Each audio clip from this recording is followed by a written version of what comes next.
pero kung meron man, bihira. Pero kadalasan laging may dumi ang record mo na parang may lalabas na balita sa'yo na hindi totoo. Yeah, diba? Mabu-viral ka na hindi mo gustong way.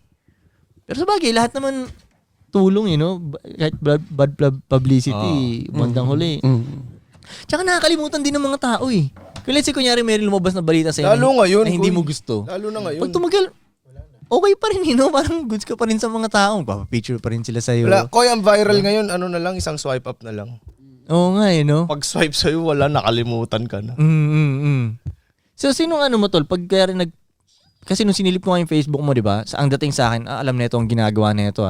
So, ano ba to? Mayroon ka, kumbaga may nagagabay ba sa'yo paano gawin yan? O sarili mo siyang tuklas kung paano gawin yan? Kasi may nakita ka ba? May nakitaan para ka sa akin, ba? marunong ka sa branding eh. Oo. Yun, marunong ka sa branding. Inaral mo ba yung branding o sadyang natural lang sa'yo? Ganun.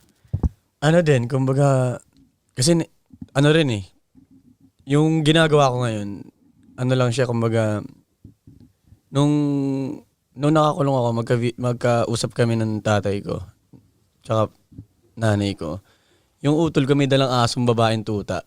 Tapos, tinawag niya yung tuta na babae nga kasi, "Oy, girl, natawa ako kahit hirap na hirap ako sa kalagayan ko." Doon mo narinig yun. No, sabi ko, paglabas ko, paglaya ko, sabi ko, natawa talaga ako doon sa girl na yun. Trip na trip ko yung kanta ni 50 Cent na 21 Questions, di ba? Yung girl. Tinatanong niya yung babae, puro may girl. Sabi ko, teka lang, ano girl?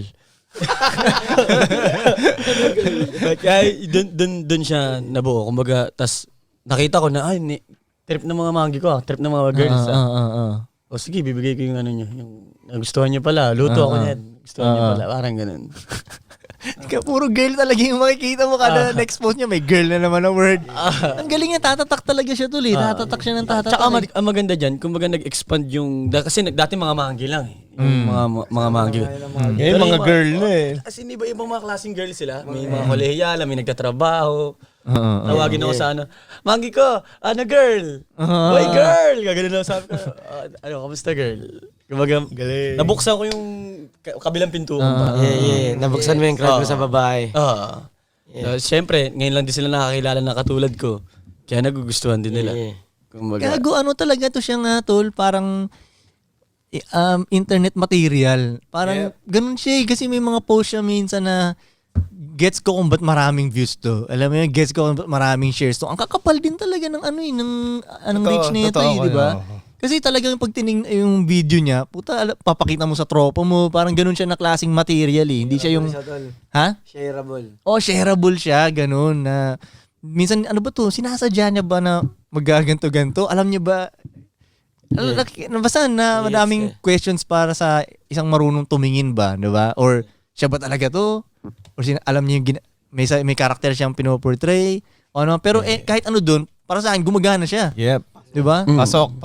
Daming comments, daming shares. Engagement dami. Kasi minsan maglalabas siya ng may 3 seconds lang na video. Parang tanong lang minsan eh. Ewan ko, girl, ano ba girl? Yung gaganon siya.